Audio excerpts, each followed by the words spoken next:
Here we are, live at 5, every Wednesday, every week. This is Queen Mother Speaks. Please forgive the echo.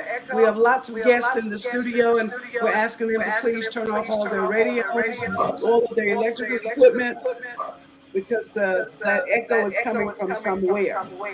I am your host, Ella Dashanaba King, It's not working. also known as Queen Mother de Nuno the First of Ghana. And our co-host Nana is in the house today. We are winding up with season 7 with the same theme: transformation, innovating, creating, liberating, changing the paradigm. Once again, whoever has on other electrical outlets, please unplug them so we won't have an echo. Okay?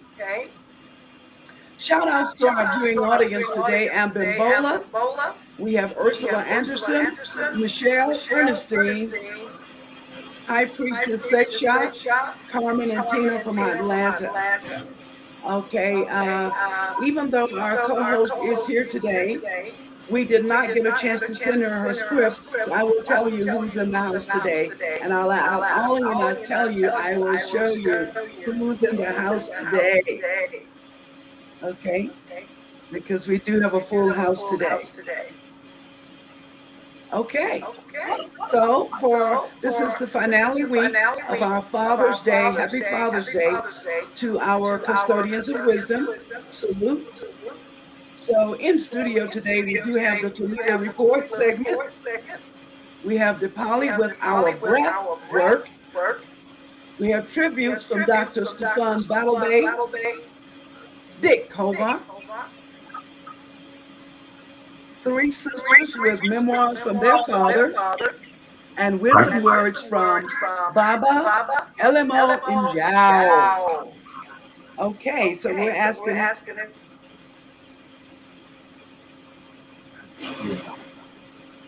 No.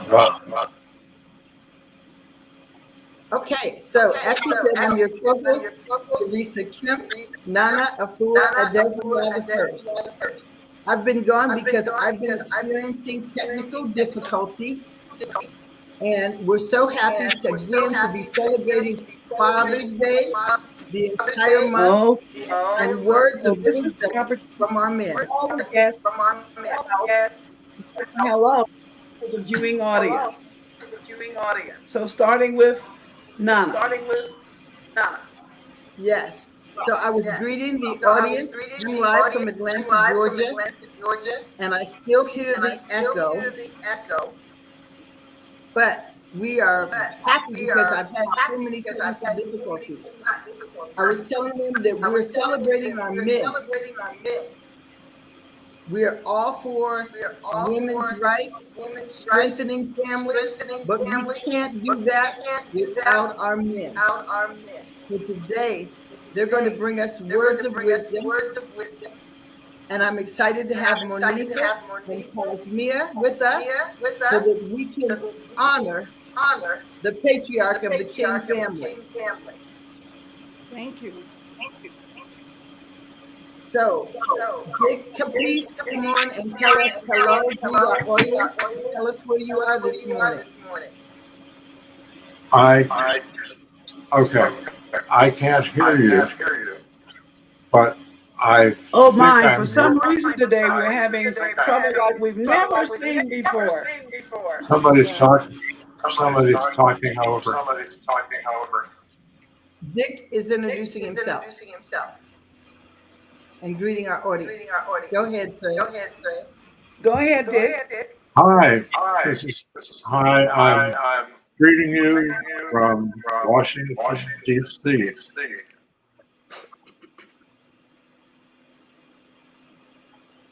And thank you, Dick. Baba. Okay. Queen Mother has invited me to tell you about the Christmas revel. This isn't quite seasonal, Yes. but the fact is, we just completed our auditions for this year's show. I joined the Christmas Rebels just 20 years ago when I was 73 years young. The Rebels is an annual sort of Christmas show, but it's more than that. We present the traditions of lots of countries and cultures. Singing, dancing, sometimes. Dick, Yeah. thank you, Dick. Thank you, Dick. We're going to come back to you for a full story on the rebels. This one is saying hello.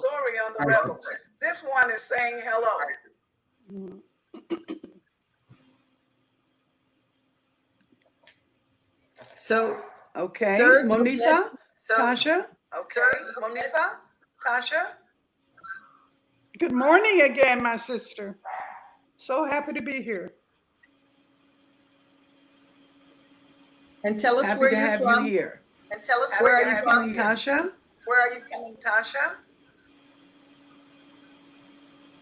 And you. Unmute your mic. Okay, Deepali. There you go. Okay.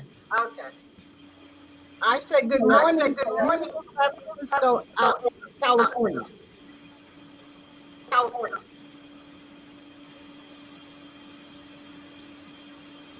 Hello all, I'm Okay. Deepali, joining you all from Kenya.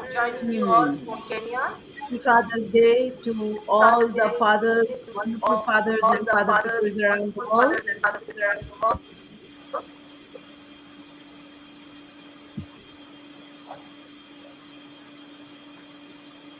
We're so happy to have you and can't wait for our breathing exercises today. Many of the people Okay, we're gonna move into the program. breathing is very important. I can't explain what's happening, but again, I'm gonna ask whoever has on another radio, if you got a couple of phones, any electronics, move them away because we're still getting this echo. Okay? We're still getting this echo.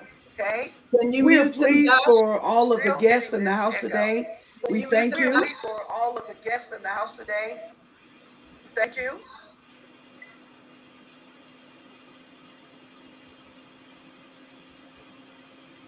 Okay.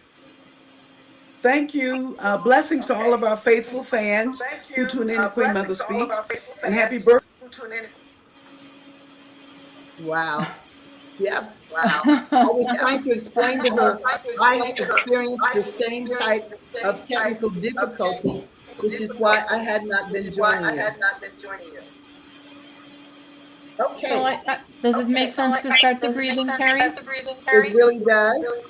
Let's go ahead, Deepali, if you would take us through our breathing exercises.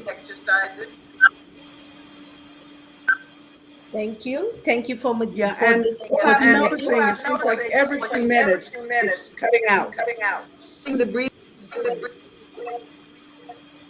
So if it cuts out, I'll just come back in. We're starting our breathing. Holly, let's go ahead. I'm sorry for the time we've lost so far, but let's get started with our breathing. Sure. So let me give a brief introduction of myself. I'm Deepali, associated with an institution called Art of Living, which was founded in 1980s by a spiritual leader called Sri Ravi Shankar. And today it has its presence in over 150 countries, millions of followers.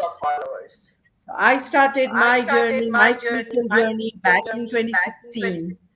And since then, I've never looked back, just because of how much I have benefited from it. And when I was diagnosed with a life-threatening disease, I understood the importance of mental health and hygiene, how important it is to have a stress-free mind. Probably one of the causes of my illness could have been stress. I don't know, but since then I've been trying to relieve myself from stress through the breathing and other processes and other techniques that I've learned throughout these 6 years. So today we are going to learn a few techniques, few stretches, and some breathing exercise that can really help you relieve stress in your day-to-day life. We all know stress is part of life these days. You cannot avoid it. So the best way is to deal with it. Yeah, and as the stress builds in the mind, it comes down to the neck and the shoulder area. So at the end of a busy, stressful, hectic day, we may feel pain, ache, some stiffness in our neck and back and shoulders. So today I'm going to show you very simple stretches of the neck and the shoulder, which can really help you relieve that stress, pain, ache, stiffness, whatever it is, and followed by some breathing exercise, very simple ones that can help you relax at the end of the day. So let's sit comfortably with our spine straight, head straight, be it on a yoga mat or in a straight back chair, wherever you are, however you're comfortable. We are going to start with simple neck movements. Important is to synchronize your breath with your movements. Yoga is nothing but stretching and exercising with mindfulness. So let's start. Breathing in, we'll move our neck to the right. Breathing out, we'll move our neck to the left. We'll do that 2 more times. We'll do each movements 3 times. So inhaling right, exhaling left, and back to center. Now we'll do up and down as we breathe in and out. So inhaling up, exhaling down. Inhale and up, exhale and down. One last time. And down, chin to the chest. Do all the stretches as much as you can. Try to feel some tension, and it's fine. Next one, we'll do some gentle neck rotations. So inhaling, right and back. Exhaling left and front. Continue for 2 more rounds. Halfway inhale and halfway exhale.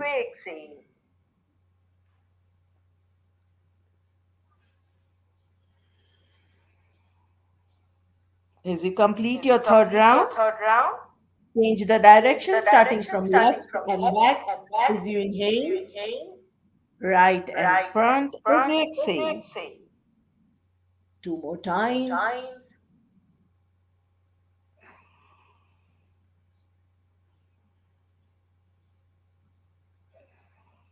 As you complete your third round, come back to center.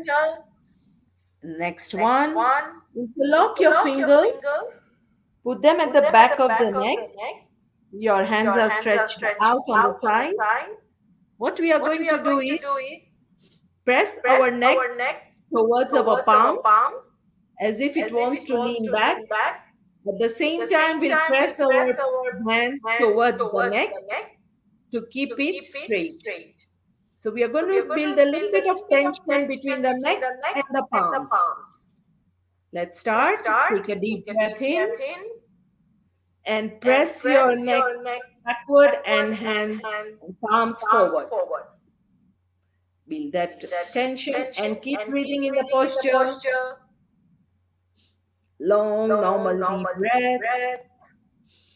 And relax and release that stretch. Once again, press your neck back and palms forward.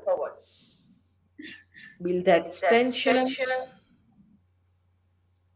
and relax. One last time. Press the neck to the palms. And relax. Relax your hand. Whenever you're relaxing and your hands are free, your palms are resting on the thighs or the knees, open to sky. Any pain or ache you are feeling, just shake it out, take it out by moving your neck in all directions. Okay. Next, we are going to move to the shoulder exercise. So let's start. Inhaling, we'll lift our shoulders up to the ears. Exhaling, we'll bring them down. We are not slouching them forward or backward. They are fully on the side. 2 more times. Inhale and up to the ears. Exhale and down. Inhale and up. Exhale and down. One last time. And down. We are going to do shoulder rotations just like the neck rotations. So let's start. Inhaling forward and up. Exhaling back and down. Continue 2 more times.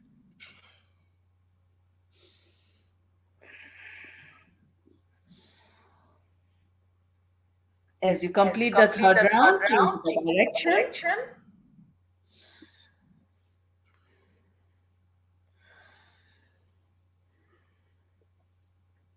And as you complete the third round, just relax and shake any ache or pain in your shoulder area. Next one, let's make a fist with our loose fist with your right palm, and right hand is at a right angle from the elbow. Left palm again twisted. Hold your right elbow and press it towards your left shoulder. Press it as near as possible. Feel the stretch in your right shoulder blade at the back. Release and relax. And do the same on the other side. And relax. Straighten itself out. Thank you for being there. We have a So great next, show we're going to planned start for with the today. breathing Please hang in there exercise. and forgive the technical. So let's start. Take a deep breath in. As I count to 5, you will hold your breath. And then you breathe out slowly. So let's start. Breathe in. Long, normal, deep breaths. Hold 2, 3, 4, 5. And relax. Breathe in. Hold 2, 3, 4, 5. And relax. One last time.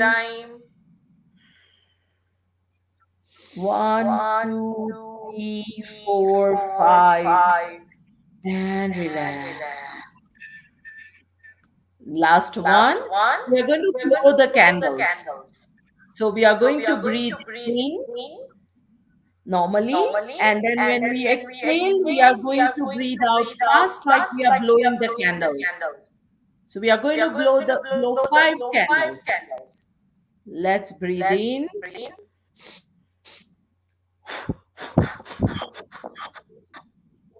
Two more times. Breathe in.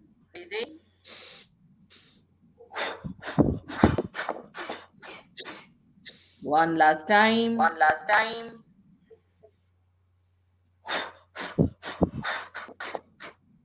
And relax. Take few normal deep breaths in and out.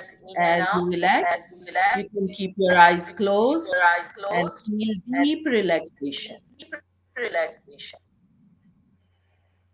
Inhale deeply the oxygen or life force energy, and breathe out all the toxins. One more time. Breathe in the oxygen. Let it flow through the whole body, all the cells. And breathe out. One last time. And exhale and empty those lungs. Thank you. Hope you're feeling better. You're feeling relaxed. Any aches or pains in the neck or shoulder is relieved to some extent at least.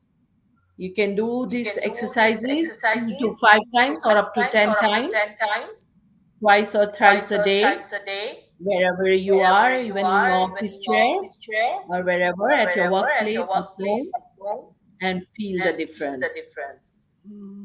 Thank you. I'm ready for any questions anybody may have.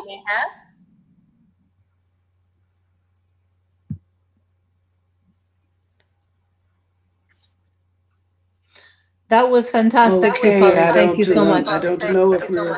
Thank you. Do we have any questions? Okay, can you? So are we ready to turn to the TILILA report? I am. Yes, we are. Go ahead and start at this very moment. I am clicking on your picture. However, it is not going to one solo layout. Let's keep trying. All right. Well, apologies for all the technical difficulties. This is American lawyer Elizabeth Myers, aka TILILA, coming to you live from Marrakesh, Morocco. And I'm just going to skip right to the report today. This is very distracting. Today's issue is extremely important to your freedom, your children's freedom, your descendants' freedom, in some very fundamental ways that we have taken for granted for the last 200 years. Especially the principle that the loser of an election concedes, followed by a peaceful transfer of power. So I'm going to talk about the J6 committee investigating the January 6th Capitol attack, which has been pursuing a wide-ranging investigation into the whole scheme to overthrow the 2020 election. It opened its public hearings on June 9th, just a few weeks ago, and each of the now 6 hearings has presented evidence methodologically and thoroughly demonstrating that the person responsible for an attempted coup on our democratically elected government was Donald Trump. And how have they been doing this? They've been bringing the testimony, which is under oath, of Republicans who supported and in some cases continue to support Trump if he should become the Republican nominee for president in 2024. I was in the US over the last 3 weeks and I was able to watch the hearings live. But I learned to my dismay that many Americans are not. So for today's TILILA report, I'm going to give a summary of what we've learned so far. But I urge you all to watch the hearings for yourselves. This is so important and a historical moment in our history. So in the first hearing, the committee presented behind the scenes and up close video of what happened that day, much of which we have not seen before. It showed footage from police body cameras, from the Capitol hallway, from offices, and they also screened police radio communications. In addition to that, there was on-camera testimony from many of the people closest to Trump, including his daughter, Ivanka, who actually broke with him and disagreed with him over the lies that the election was stolen. Ivanka testified that she accepted what Bill Barr, the Attorney General, said at the time to the president that there was no election fraud sufficient to overturn the election of President Biden. Barr's sworn testimony was that Barr had told Trump this on numerous occasions. The first hearing showed that the people closest to Trump knew the election wasn't stolen. It also showed far-right extremist groups, the Proud Boys and the Oath Keepers, on camera saying that they went to the Capitol that day because they believed that that was what Trump wanted done. They thought he'd asked them to do it, especially after Trump's comment in the earlier debate about stand back and stand by to the Proud Boys. And after that, you know what happened? Membership in the Proud Boys tripled. The hearing showed through texts and other communications that pretty much everyone around Trump knew the truth. Not only his Attorney General and his daughter, but Fox's Sean Hannity and Trump's former press secretary, Kayleigh McEnany. But no one could rein Trump in. The hearings linked the timing of Trump's tweets with video of militant members of the crowd literally reading his tweets through a bullhorn like marching orders to fire up the mob. The hearing juxtaposed video of horrific violence by the mob of Trump supporters, striking officers with hockey sticks, flagpoles, juxtaposed that with video of Trump saying just days later that these were, quote, peaceful people. In sum, that very first hearing made a very strong opening case that former President Donald Trump was the central character responsible for what happened.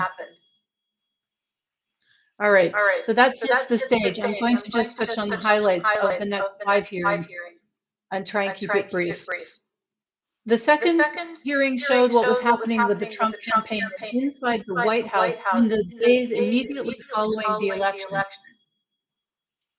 in November. There was testimony from Trump's campaign advisors and lawyers that painted a picture of a president who refused to listen to the truth, insulated himself in a bubble of election lie conspiracies, who fleeced his own supporters with his request for money, and wielded power to incite violence.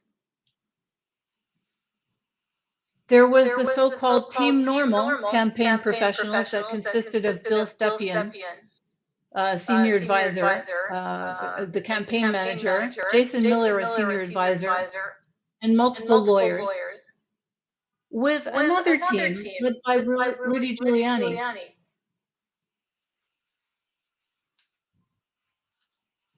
Trump broke with the Team Normal that was trying to actually get him reelected and instead went with Rudy, who led him down a deep rabbit hole of false conspiracies, all of which were debunked repeatedly by lawyers and Justice Department officials. Attorney General Barr described the fast and furious nature of those conspiracies as like whack-a-mole. Every time a theory came up, he'd try and whack it down, and another one would come up. And Trump went with that. The lies were also used to bolster Trump's finances. An investigator for the committee said that $250 million was raised from election lies from Trump supporters, supposedly to fund the court cases that were being brought. But in fact, most of the money went to groups supporting Trump and not to fund the litigation. As Congressman and committee member Zoe Lofton said, the big lie was also a big ripoff. You know, guys, I'm not sure how much I'm getting of this. There's such an echo, I can't even think myself. Queen Mom, do you want to defer this and I can do a recording later? That's a good idea. I think that's the only way this is going to get across. Folks, this is so important that I don't want it to be lost in the garble of an echo. So I think that's, I don't see Queen Mom here. So I think that's what we're going to do. Terry, can you take over from here?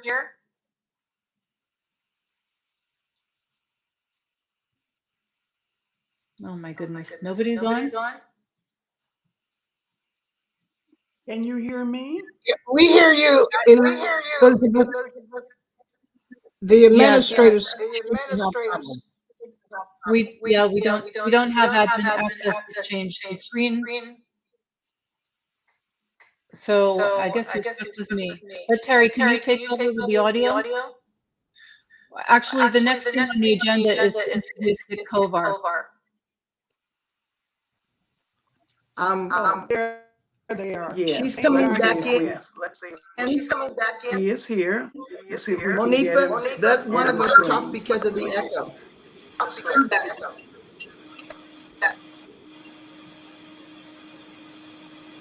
Hello, All right, Dick. so let me introduce Dick. And what I'm doing now is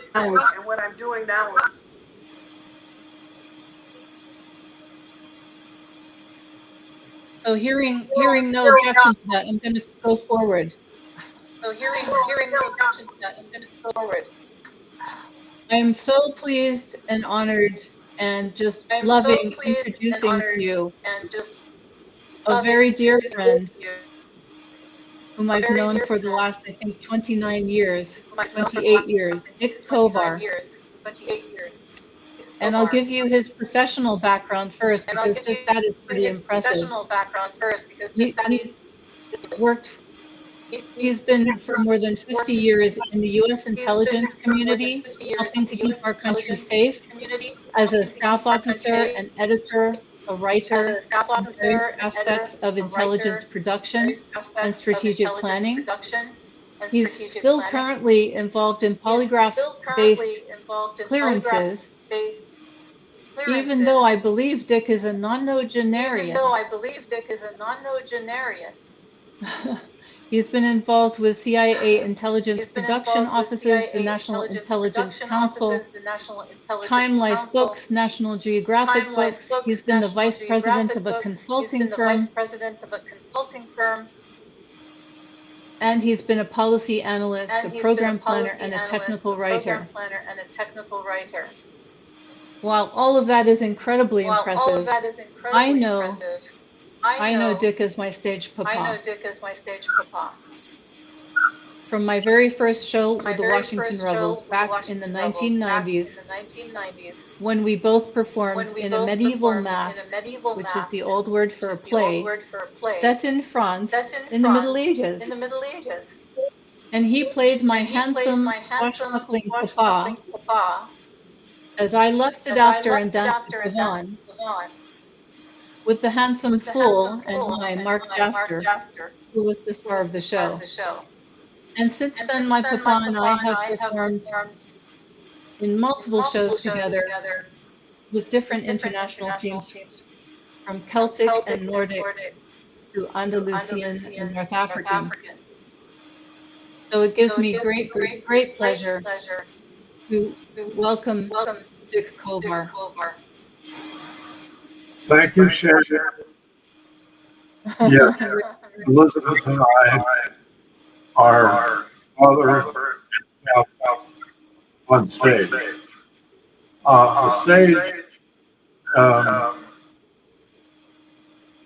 The stage, our is in Washington, D.C. There are 5 or 6 Christmas Rebel shows around the country.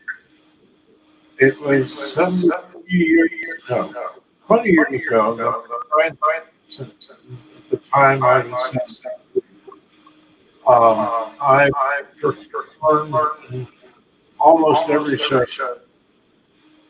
One of my was the Victorian Rebels, when we had a London street scene from the Guardian period. And I got to dress this.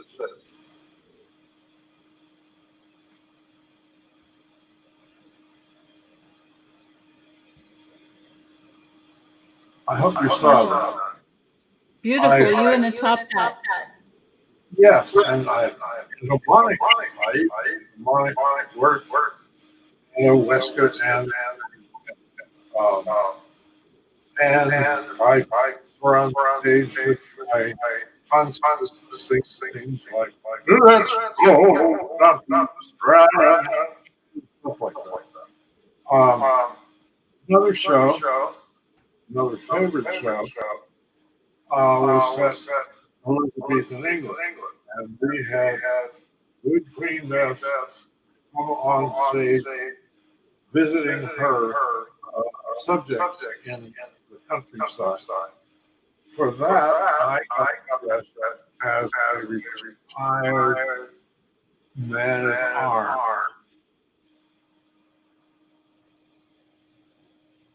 I went too fast. Come back down. I got to carry that sword around. So it's been a great pleasure. It's been, for these 20 years, it's been maybe the most part of my life. And we start rehearsing in September, and we rehearse every week until December, one night a week. And each month we also,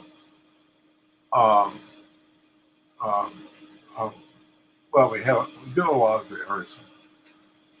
A typical show, let's take the London, that Victorian show as an example. The curtain opens and you see a London street, and the set is just really striking. There are shops, there are cottages, there's a music hall over there, there's a tap room right in the center. And these authentically dressed chorus members are strolling around. Some of them are selling cabbages, and they have a song to say, "Come sing, come have one of my savages."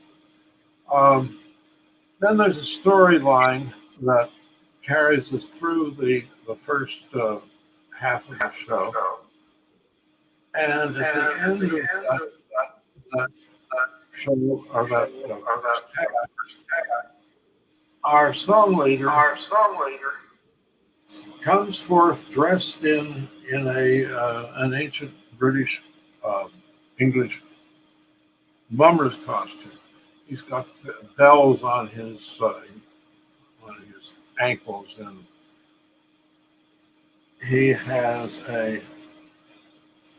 sometimes he has a fool's cap like that. And he sings the song, Lord of the Dance. I don't know if you know that song, but it's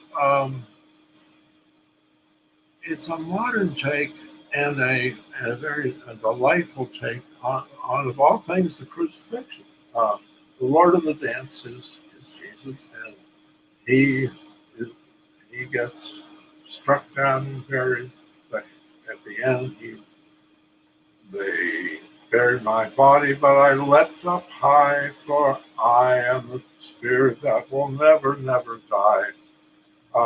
And then he leads the dancers and the chorus and the stage down the steps, up the aisles, and we reach out as we pass each row, and we invite people to come up and dance with us.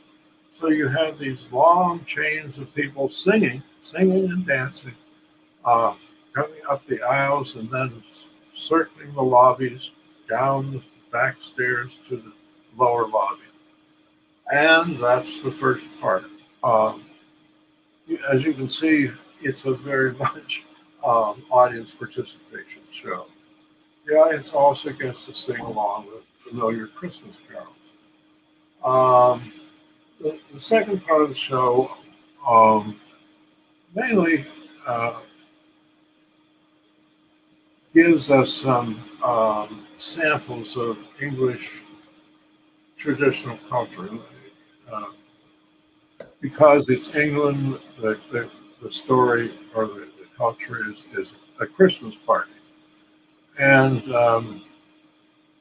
we invite the audience to join in the party, and they get to sing, and we bring up somebody from the audience and make him Lord of the Dance, or the King of the Fools, rather.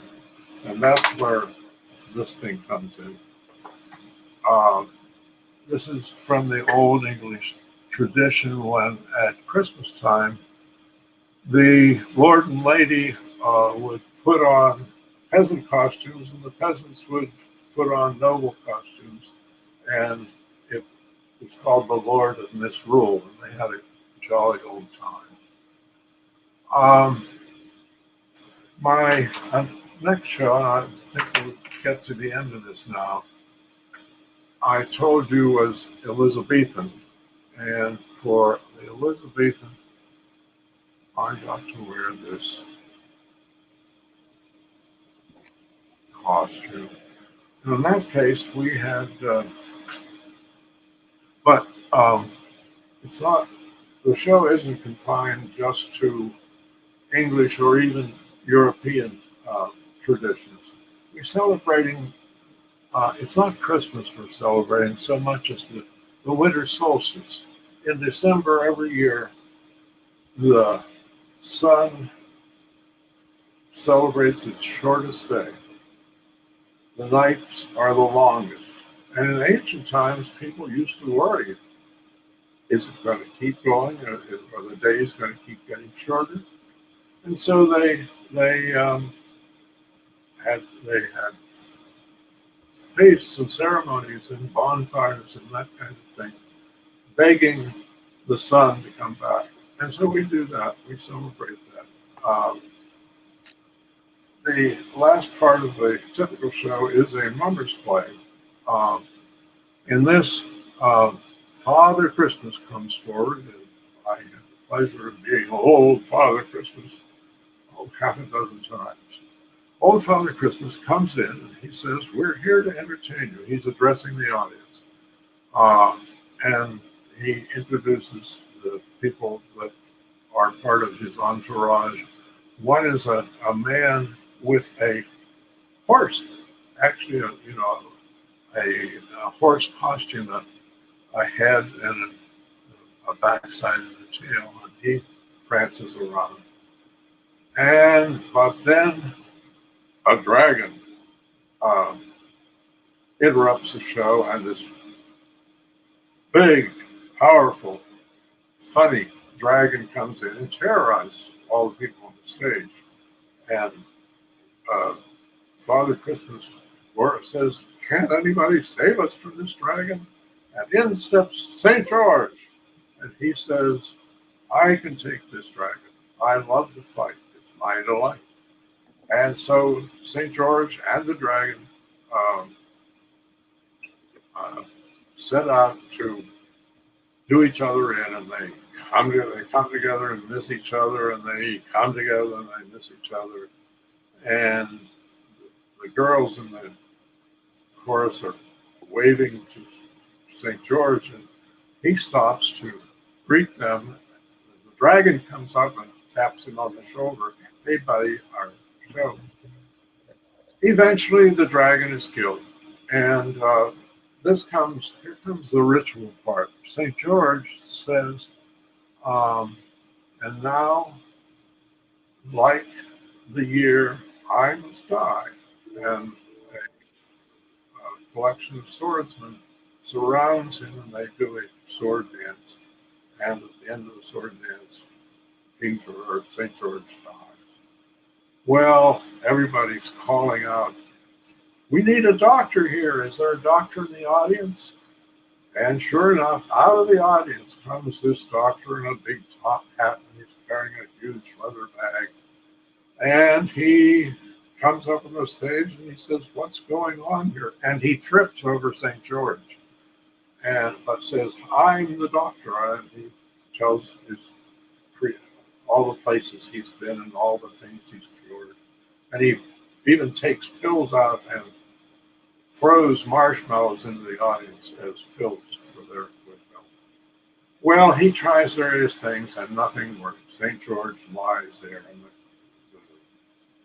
cast starts saying, quack, quack. In comes a little girl carrying some mistletoe, and she walks 3 times around St. George, and he comes back to life. And he sings that again, that he is now back to life, just as the year will be back to life. And they dance off. We, the chorus, sing a final sort of set piece of a song, and again, down into the audience, not taking the audience this time, we just run up the aisles and congregate in the lobby. This is so much an amateur performance, if you'll say. We get to show off. We get to greet our friends in the audience at the show. Queen Mother, have I spoken about enough? Well, I'll tell you one more. The Rebels, as I said, don't do just English shows. We've had a Near East production in which Elizabeth Myers Do you hear me? played a Can big you role. hear me, Dick? Now I can hear you. Shall we cut it off? Very good. I have a few questions. Yes. No, I have a few questions for you. Go ahead. My first question is, from a young lad, you already knew something about singing, because from, like you say, from 10 years old, you joined your first choral group. I'd Yeah. like to know, what were some of your other favorite childhood hobbies in addition to when you learned how to sing? What were some of your other hobbies as a Well, child? the singing part, my mother had been a school teacher, and she would sing around, ironing and that kind of thing, and I just picked up the songs. Well, they found out that this little 4-year-old kid could sing pretty well. I just started there. And so, as you said, when I was 10, they sent me off to be a member of a boys' choir. We actually got paid. My first professional gig. Mhm. Now we're talking about. Go ahead. What would you tell us today, Dick? What would you have to say to young aspiring artists who want to sing or who wants to do stage performance? What would you tell them today? The standard answer to that is practice, practice, practice. And it is. Now, I am just an amateur singer, and I sing with people who are real professionals. They actually belong to choruses that they get paid. And the difference between them and me is that they practice every day. And so if you have an ambition to do any kind of music, you should start the first time you have something to do. First time you're called on to get ready for a performance. Every day you do some vocal exercises and you sing some of the music that you practice the music that you're going to be performing. So I think I told you we practice once a week for 3 months for that show. Practice is important. Now, I think you know that I grew up during World War II. That too was for a kid, that it was an exciting time. And I think that's about all I have to say. Maybe you'll let me come back in December, and I'll borrow my costume and give you a little on-screen performance. Oh. Well, Dick, I have a question or Sure. a statement. My Yeah. dad used to say, if you can talk, you can sing. Would you agree with that?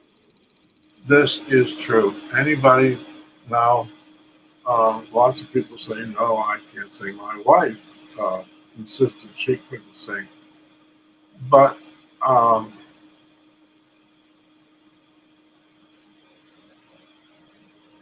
but when she's in the audience, she's singing along right with me. Most people have that ability, and if they can't do it on their own, a voice teacher who isn't very expensive in 3 lessons can get you singing as well as the next person. So let's hear it for voice teachers, and they aren't. They are not. It's worth the investment if you really um, uh, care about singing, and singing is so much fun. Yeah, we grew up with that, and he was an a cappella gospel singer, worldwide a cappella Yes, yep. gospel. I was an a cappella barbershop quartet singer when I was in high school. Thank And you, that's Dick. thank you.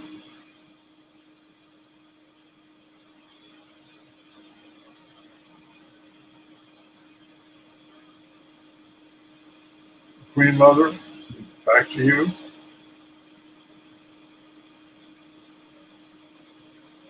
You're muted, Terry.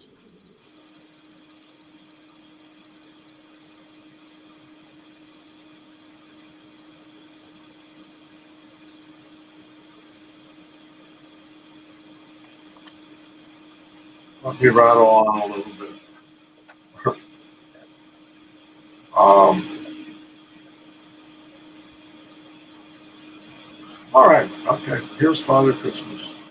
Here come I, old Father Christmas. Welcome or welcome not. I hope old Father Christmas will never be forgot. Christmas comes but once a year. When it comes, it brings good cheer. Plum pudding, mince pie. Who likes that any better than I? And it goes on like that.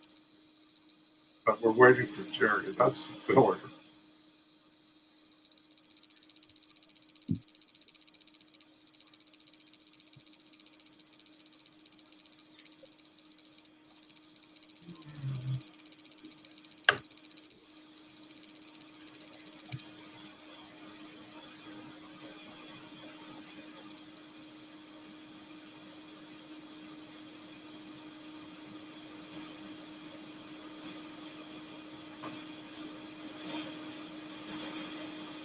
Well, it was an honor and a privilege to be with the Queen Mother Speaks, and I'm going to be a regular um, attendee. I think the lady who was here first, giving yoga exercises, I could do that.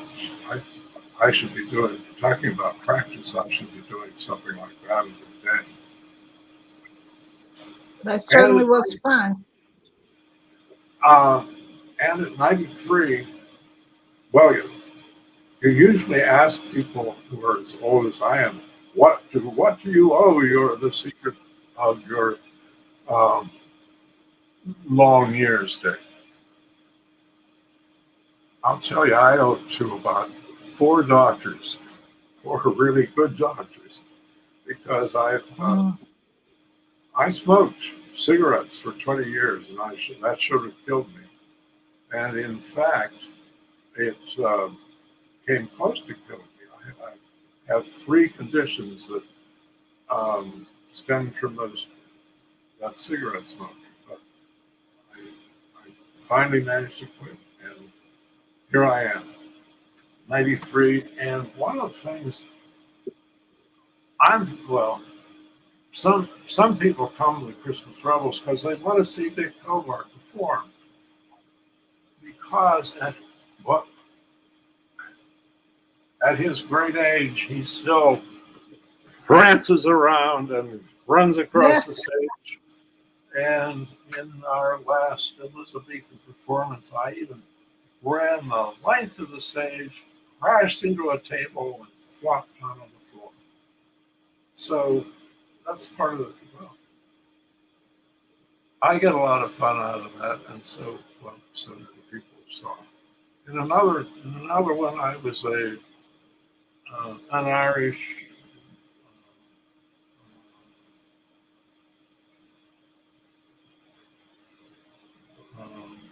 potato farmer. I was an Irish potato farmer, and we were showing how the people of Ireland were oppressed by their English landlords so much that they fled to America. Well, to show how awful the English landlords were, two big burly guys advance on me and they throw me down. And you can hear me going down. Well, the fact is that there are stage tricks. When you see the credits for a TV show and it says fight leader, who is that? That's somebody ringing a bell saying, "Dick, your time is up." Okay. Why don't we go? We've lost both our hosts. Why don't we go on to the next guest? Sorry about that.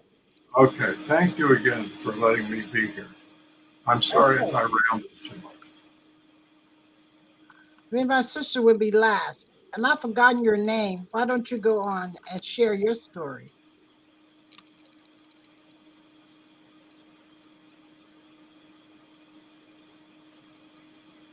I've never seen us What's have your name? difficulties like this before, so please forgive us for that, and we will have you back on the show again.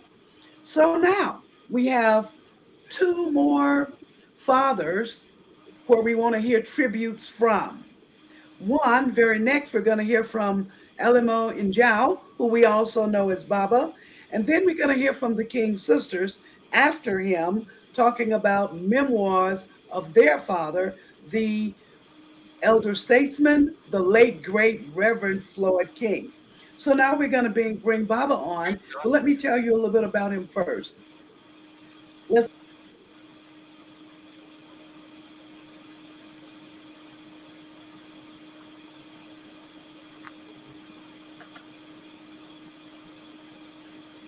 Baba, we've lost her again. Why don't you go and introduce yourself and share, please?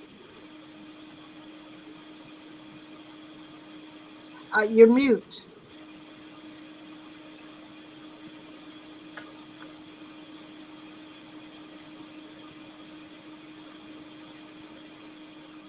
Your mute's still on.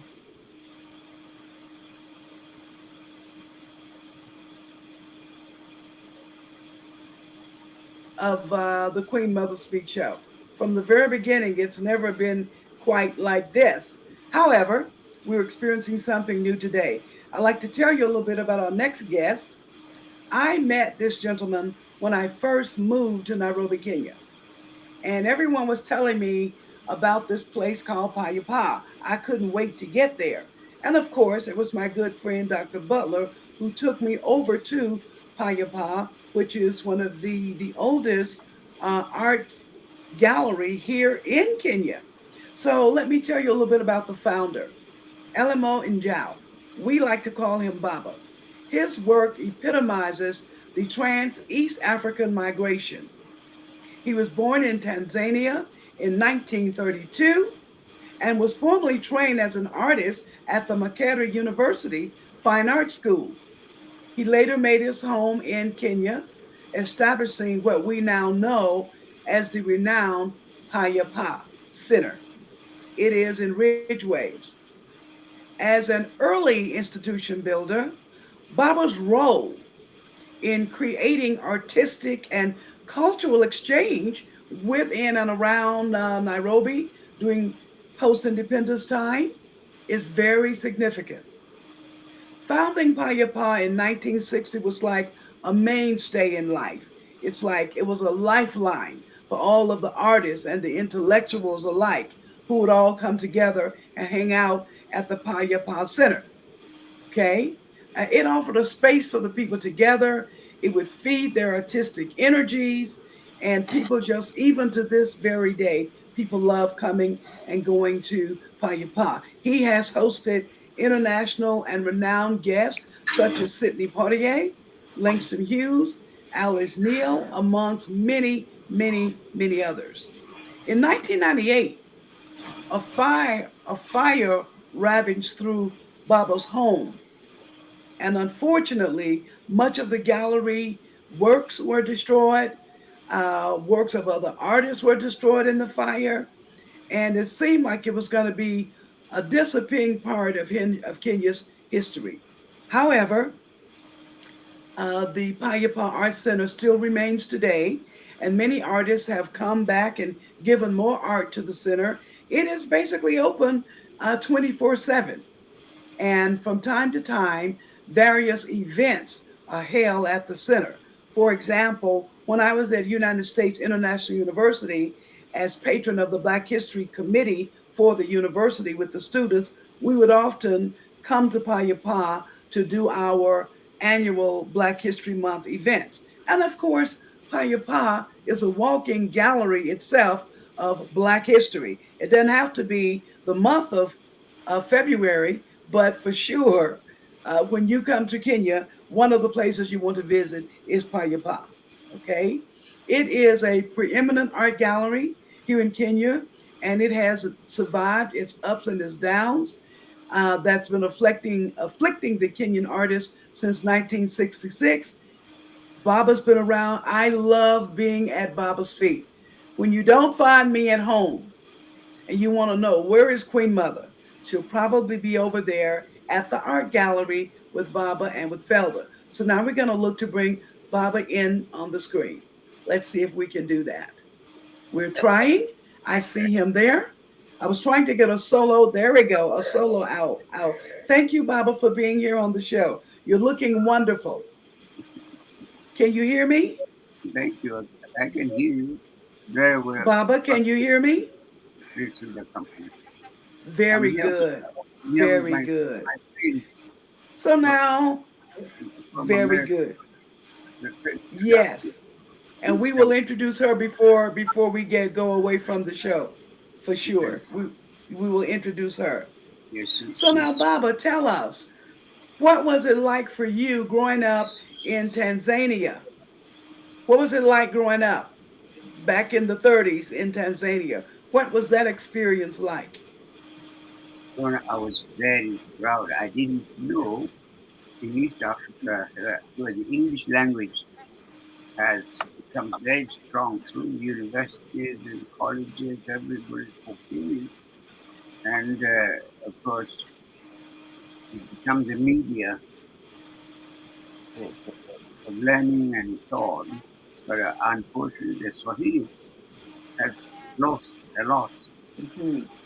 which was growing very well, developing very well, with books being written and poetry being done.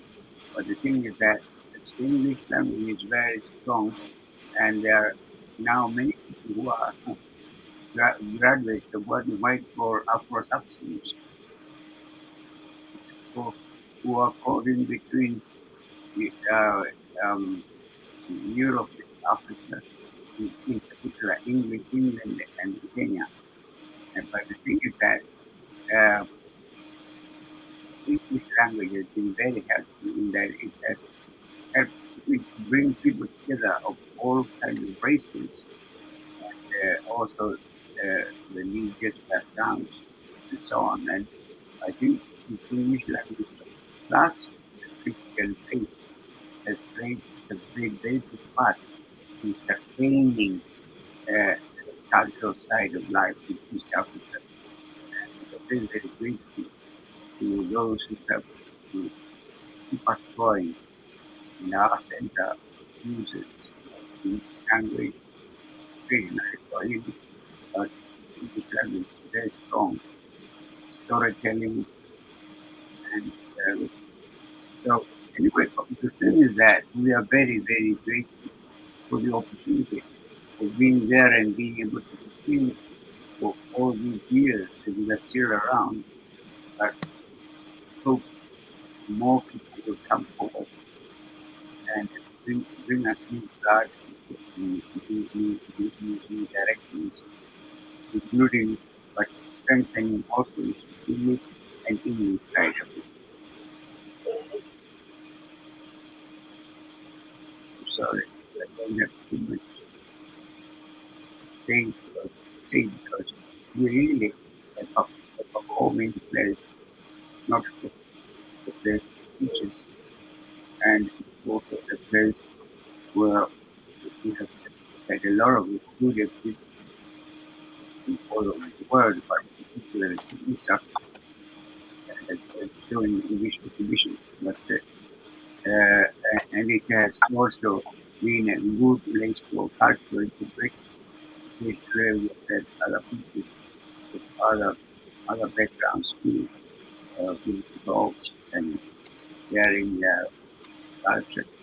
But the thing is, unfortunately, we don't have funding to support our activities, except individual members by a part. But you are welcome. You welcome all kinds of people who want to come and help us, perhaps revive our work or give us our work more meaning and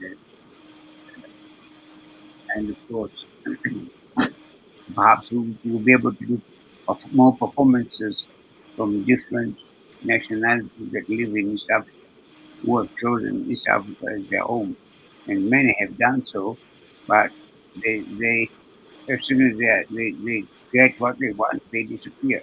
So East Africa, Kenya, and indeed East Africa has been a launching pad for many people who wanted to do to familiarize themselves with Africa through the English language and through also music.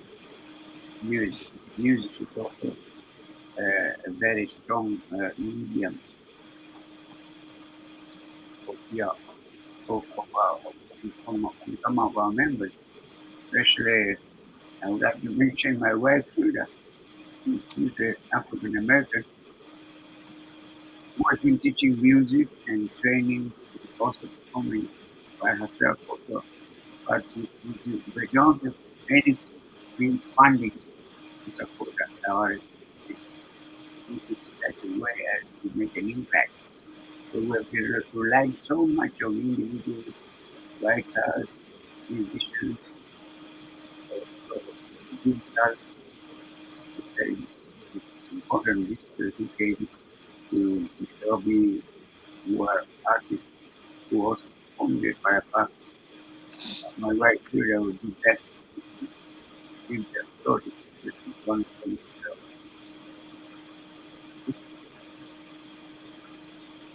So I think I would have rather had my Frida speak out the outside to the African American. But perhaps that you have to ask her, invite her as one of the founding members of FIREPAR and also as a real promoter. She has promoted many exhibits here and got us in contact with many African Americans that we work, including Dasha Naba, and to say, knowledge, one of many of them.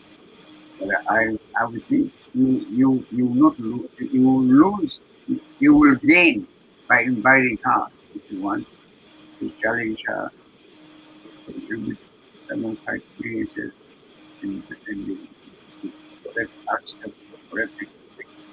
But we need her input, her experience, which is very unique, being brought by the church, Presbyterian Church,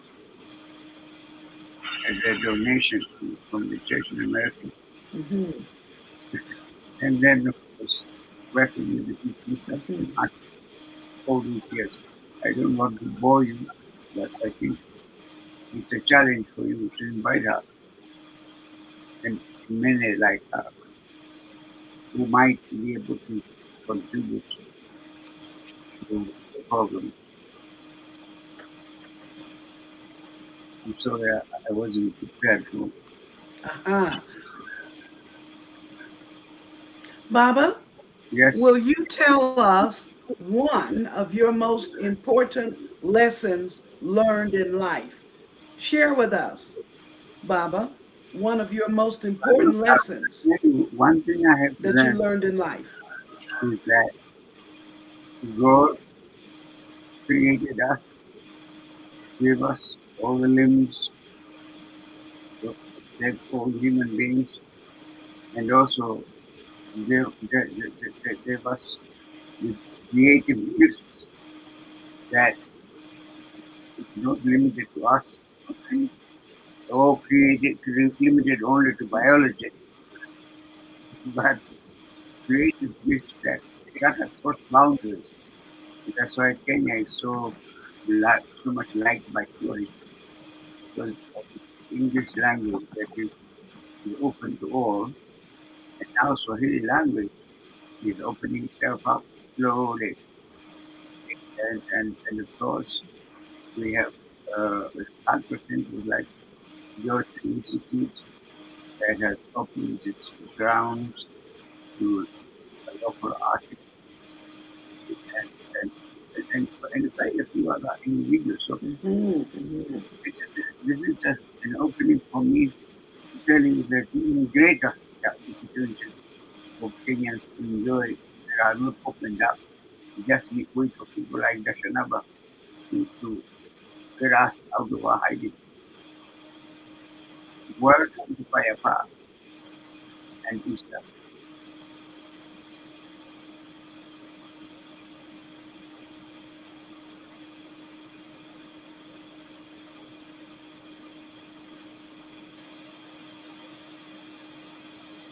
So greetings to all of you and sharing in there, and thank you for the thumbs up for sharing. Very You reserved know, today. credit to uh, Queen Mother Speaks. Yes. Yes, thank you. Well, let me say that Baba's other half is named Felda. Yes, And Felda, he married some years ago. He saw that beautiful young girl and fell in love with her years ago.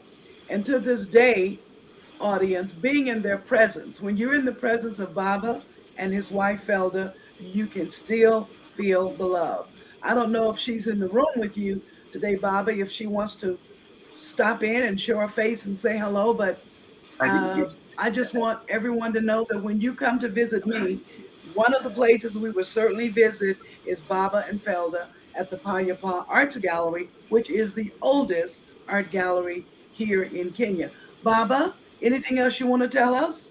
I'm glad you mentioned her, and I would mention you on your behalf too.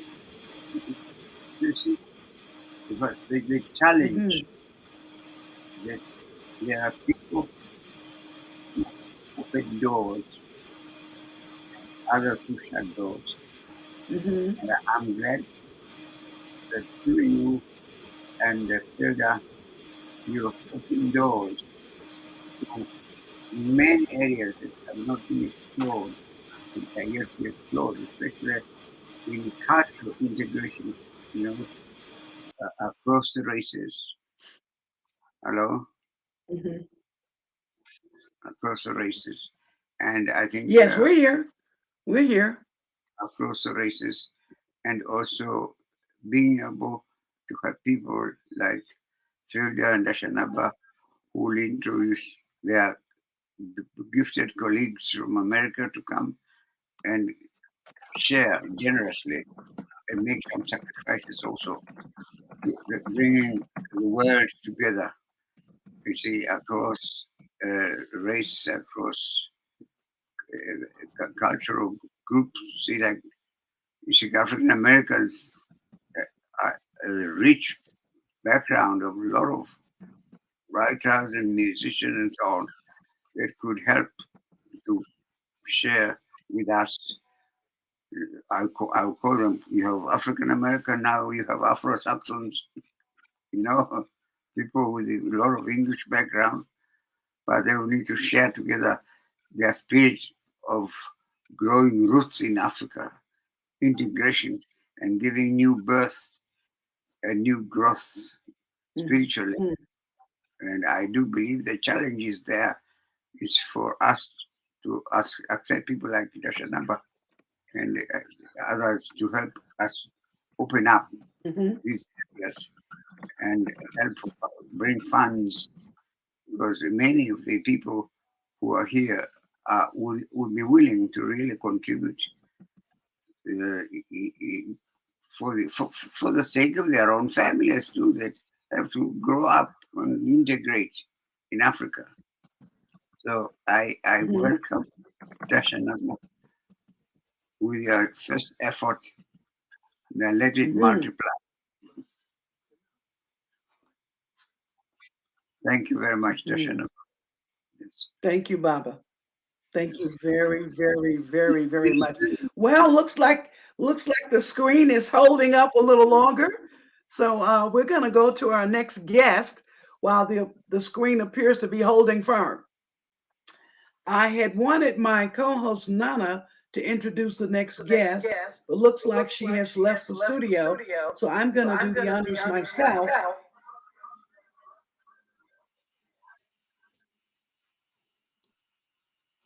Oh, hello.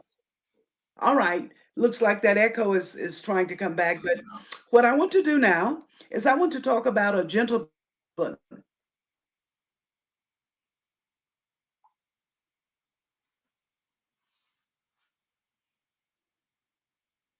You see, my voice comes from the bush. It seems to be interrupting other voices.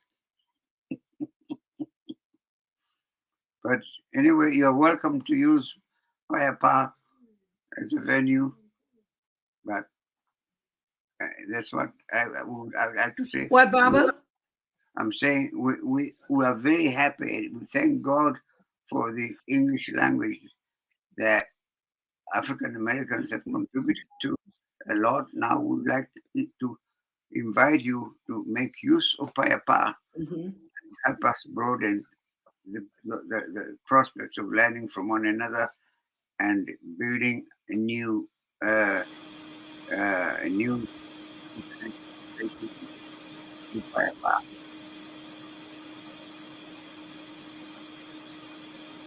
All right. Thank you, Baba. Thank you, Baba. We're now going to talk about our next guest on the screen. You see their lovely faces right now, and we are known as the King Sisters. Oh, Tashmia, yes. King Miller, Monifa, King. Well, these are my sisters, Baba. Welcome. Welcome. These ladies are my sisters. Welcome. Yes, both of them. They are my sisters. Okay, so we have Tashmir from San Francisco, Lady Monifa from Curacao, Netherlands, Antilles, right now in Atlanta, Georgia, and of course, I'm Queen Mother here in Kenya. We were born in the Bible Belt south of Birmingham, Alabama. This family of 10 children were raised by their parents. The boy with the healing, thunderous golden voice, singing songs like His Eye is on the Sparrow, or Shine on Me, or I Ain't Gonna Let Nobody Turn. That's it. That's nice. It's nice. We'd like to hear her and others, perhaps. If not today, but I think we'll be very happy to let Payapa become an avenue for cultural integration or bring us all together again. Thank you.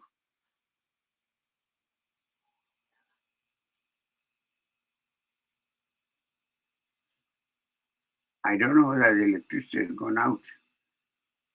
there seems to be silence in our place completely. We don't even hear the birds.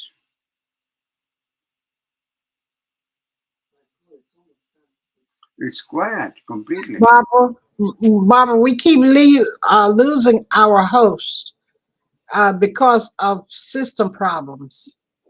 I think so. And we can't carry on. Yes. But then she comes in and here she's back now. Yes, we can. I'm here. I'm here. I'm here. Okay. So what we're going to do is our father decided 1 year, I believe the year was it was right after the Olympics, 96, 97, the daddy made his departure. 94 December. Ladies? December 94. Okay. So, okay. So when daddy made his departure, he had actually come to Atlanta, Georgia to visit me. And he kind of got sick while he was on that trip. Actually, he was sick before he made the trip, but he made the trip anyway because that was what he wanted to do. Okay. And so we got to spend, he actually made his transition on Christmas Day. And he was in Atlanta visiting with me for that. But what I want to tell you about today is one of my most memorable experiences with my father. There are many. There are very, very, very many, but there's one in particular that I want to share today. So as a young girl going to school at Powderly Elementary School in Birmingham, one day somehow I hurt my foot while playing at school. I don't know exactly what I did to hurt it, but all I know is my foot got hurt. And the next thing I know is I see my dad.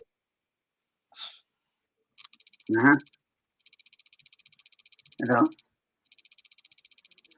Hello? It's not you. We lost her again. Hey, is there some witchcraft somewhere? My foot was in pain. So what happened is daddy scooped me up out of the classroom, and my daddy used to drive a bicycle. He didn't necessarily believe in cars. So he would drive a bicycle. So he scooped me up out of the classroom, and on his bicycle in the front and the back, he had like a basket. So he put me in that front basket, and daddy began to pedal his way to the hospital to take me to the doctor to see what was wrong with my foot. All I can remember is the exhilaration of the fun of being sitting in that basket in the front of the bike, and he was going fast and I could barely breathe. I just remember that it was just so much fun, and I just thought my daddy was like Superman because he was driving so fast, and he got me to the doctors, and the doctors took care of me. But for me, that was my daddy being my superhero, and I'll never forget that ride in the basket of that bicycle with my dad. That is my one story that I wanted to share with you, and perhaps we'll take some time during the upcoming Queen Mother Speaks year and share some more stories. Okay, who wants to go next? No, I want to say also, Tasha? with a big good saying that says, do not copy, because copying puts God to sleep. But you can emulate your father, and we also can emulate those who have introduced us to this potential means of cultural integration and growing up into new people of this new world that we are creating. We need the help of all we can get for those who've gone ahead of us.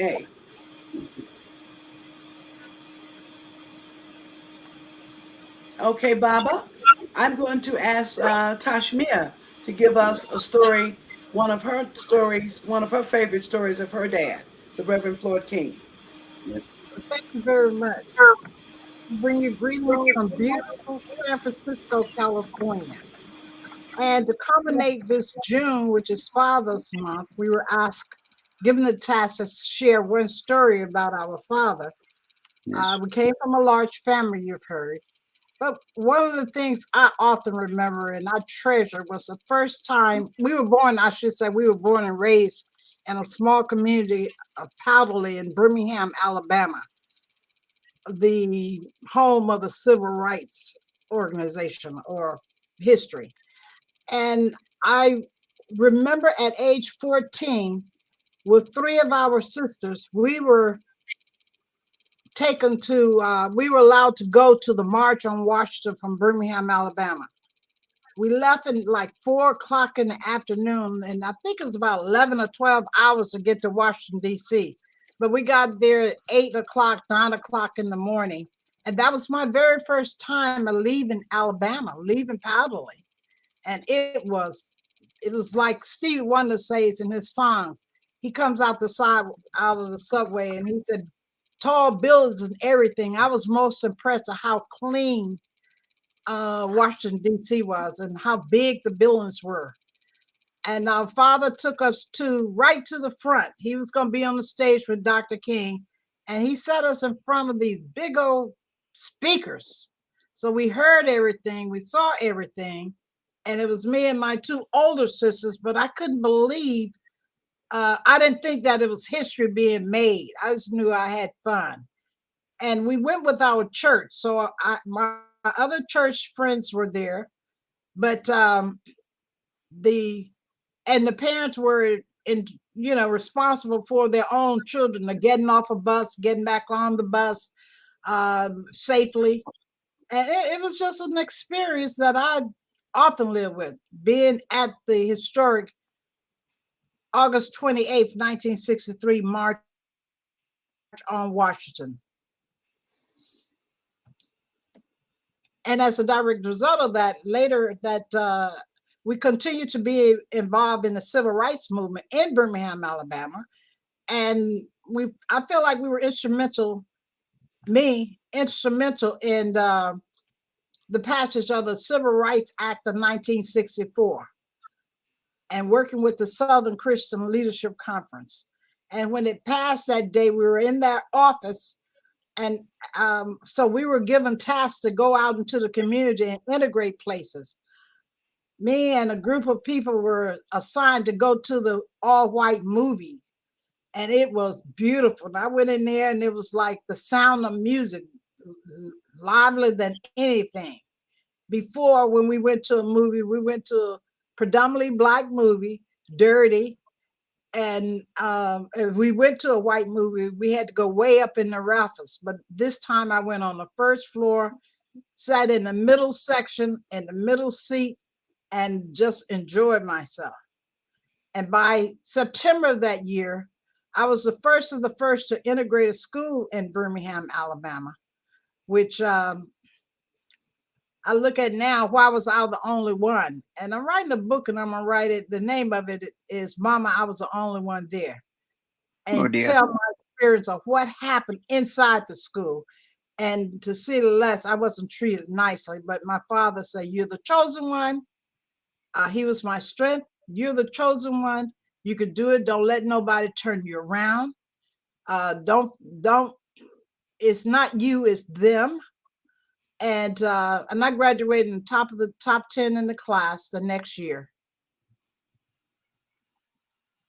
That's my story, what I remember about my father. No, I'm very grateful for this opportunity that this occasion has opened to us, challenging us to open more doors and broaden the prospects of the English language as an integrating language with all the cultural wealth that it carries, with great writers and poets and musicians.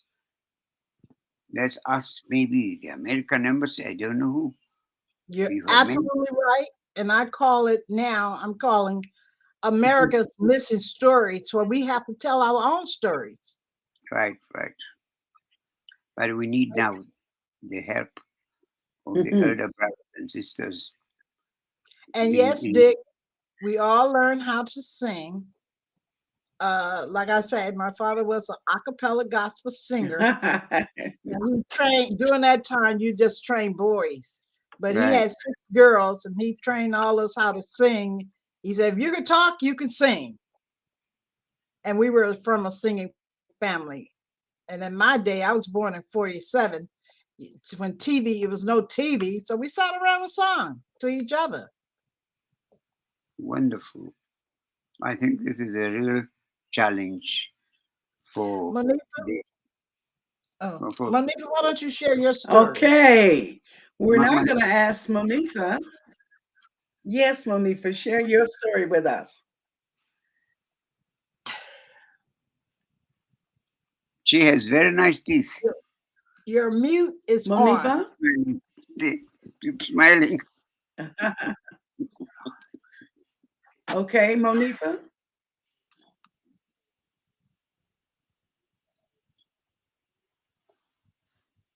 Monifa, unmute yourself. Monifa, unmute Right. yourself. Monifa, unmute yourself. Can she hear me? I did. Can she hear me? Yes, I heard you. Can you hear me? No, you haven't. No, Yes. Yes, No, she you're has. still muted. No, you're Yes, still I I can have. hear you now. She hears I can me. hear you now. Yeah, she can hear me. Am I on? I can hear you very well. Very well. Thank you Yes. so much. Well, let me say, in first place, I welcome each and every one of you, the honored guests who are now here and the ones who've already left. I am Mrs. Edna Munifa Wilkes King. You may call me Lady Mo. I am born, by the way, December 25th. And all I've heard you talk about, my dear friend, is December 25th. Unfortunately, that is, and fortunately, and fortunately too, that happens to be the very same day that God called our honoree, the late great elder statesman, Reverend Floyd King, home. Yes, this is true.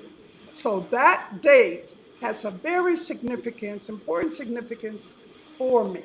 Okay? Now, childhood memory. Being born a Christmas baby, I was always, as far as I'm concerned, treated special. They told me I was special, and of course, very loved. The knee baby in the family, it was Queen Mother Dashanaba, the baby in the arm, and me at my mother's knee. That's why in the South they call us knee babies, okay? So I'm a knee baby. But at any rate, my daddy, he always told me I was special. He reminded me of that. And he said, you know what? You got a lot of sense. I would learn out what that mean later on as I went from a teenager to an adult. But at any rate, as Queen Mother mentioned about that bicycle, now he took her to the doctor, but he also took both of us on that big bike. I had never seen a bike that big in my childhood. Very often, she would be in the front, I would be in the back. Okay? He also used that same bike to deliver bread and food and fruits to the hungry as one of the foot soldiers of the poor people's movement. Do you follow me? That is the truth. Now, as we would grow up, one of the things we as children had to do was either sing or speak. And all of us took from our father, the Honorable late Reverend Floyd L. King Sr., was the gift of gab. Okay? We love speaking. Each of us seated right here are public speakers on college levels. Now, Welcome.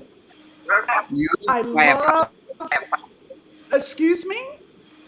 I'm inviting you to use our center to uh, project this image of sharing and working together and uplifting those who are gifted Exactly. but haven't the means. Thank you so much for that.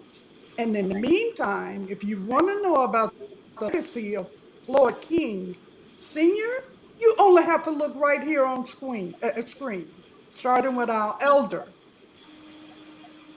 Carolyn Tashmia King Miller, Queen Mother Dashanaba, and myself. We are living legends. Do you hear me? We are living legends, and I confess and accept every last bit of that rich Floyd and Eugenia Miller King blood that's in my system. We are world-class citizens. We are world-class citizens, and nobody can take that away from us. Do you follow Come on, me? you use our center to project it and uplift and make us also join you in your movement to wake up the whole world across the race and tribe. So that people will reduce the boundaries of love and hatred. And in final, I have to say that in 1994, my husband and I, late husband, jazz saxophonist John James Willikes Jr., we called him JJ Cool, we had Yes. our own foundation and music school. And for a fundraiser, we were fortunate enough to have gotten sponsorship to bring my father and the famous world-class no-name gospel singers to Curacao in the Netherlands Antilles And for a 2-day gospel a cappella concert. It was the greatest moment of my life. My sisters also and friends joined us. And till today, people ask me or mention to me how great that concert was. So we were Come in, very fortunate. And that was the last time I saw my father live, by the way, when we brought please. him to Curacao in the Caribbean. Yes, but his And he memory, please, What year was priceless. that? 1994. What year was that, Monifa? 1994. Okay. It would very, be the last time that I would see him. Yes, alive. come and share all that gifts from America to us and the rest of the world through Propa. you I girls didn't need. hear this. I did not hear the question or No, statement. welcome your contribution to Yes. touch your introduction in the world and use our center to share all those things you have and Thank you wake so the much. world to other areas people are going to sleep. Thank you, Dick. I meant thank you, Bubba. What were you saying, Dick? I would say that you girls need history. Thank you. Thank you. God Really Queen bless you. Mother? appreciate it. Welcome. Visit us. I will. Mm. I intend to, We always have things for sure. to share. So please come. We continue to destroy these boundaries of kept people apart and bring us together and give them. For me, I would say we bring them into the face of Jesus Christ, without My Amen. whom pleasure. we would not have even we wouldn't even talking like Christ is the biggest. If I Hey, always say looks like all right. Interesting. the biggest thing we learn from the impact of the world if it comes to Kenya, especially in East Africa at large, is the word we have learned, I've learned to teach my children. Do not copy, because copying puts God to sleep. Mm. Absolutely. Queen Mother, Queen Mother, Mhm. Thank you so Queen very Mother. much, each of you, for being here today. Yeah, I noticed that the echo is back. We're just going to take a minute to say that this is ending our Father's Day tributes and salutes to our fathers who have been present during this entire month to give us words of wisdom and pearls. And I am going to be giving back to you this coming year some of those very statements that our fathers and our mothers have made. Amen. That's great. And next year, we hope to continue this tradition of having mothers doing Mother's Day that are 80 years plus.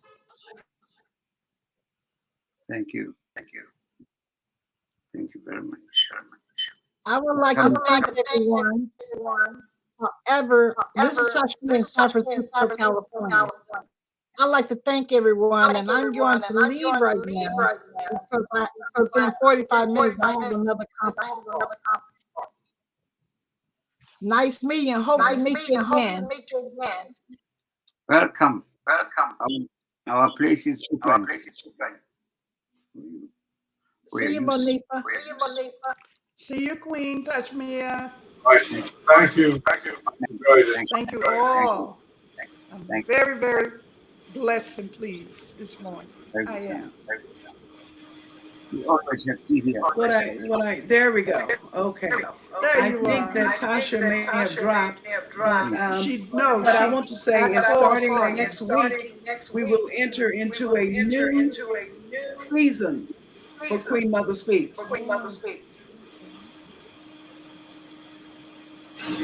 And every season has 13 episodes. Yes. And the next big thing that happens in July is it will be 2 years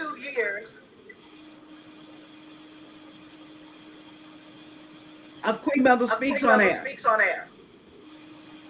Very good. So let the celebration begin.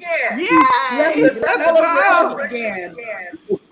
And so in the month of July, we will bring on various artists and we'll be doing some new things with Queen Mother Speaks.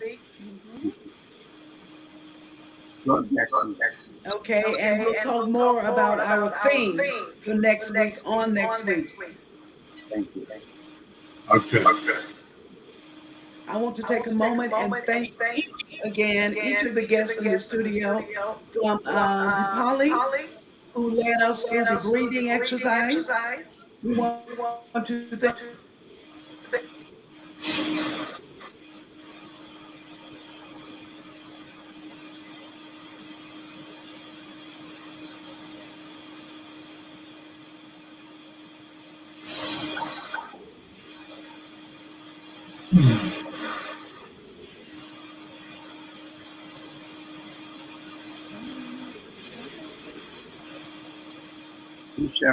We shall meet again. I think the system is going astray. But we go and sleep and wake up soundless, well and well, and make tomorrow better for ourselves. And Okay, and Baba, are you saying something? Yes, I think we look for an opportunity. If you come here, you always have to spend the two together.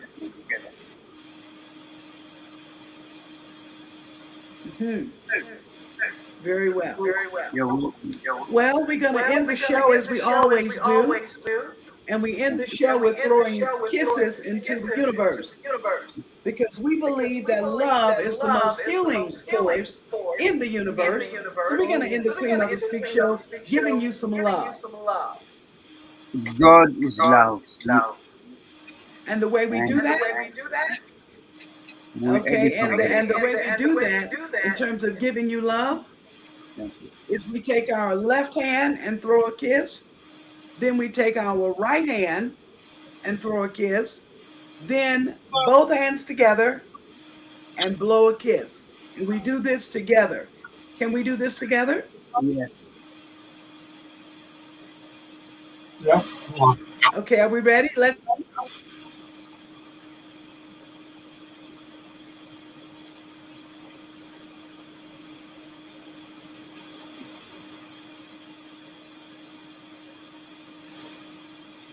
I like your little mustache.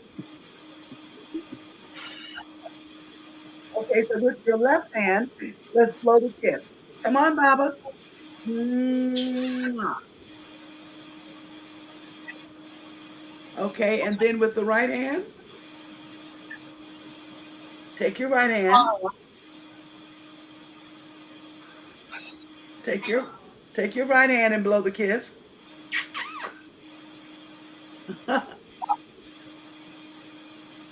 Okay, and now let's take both hands.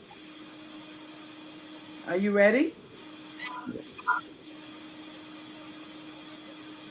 Here we go with both hands.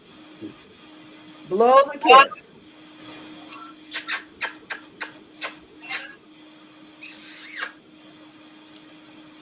Okay.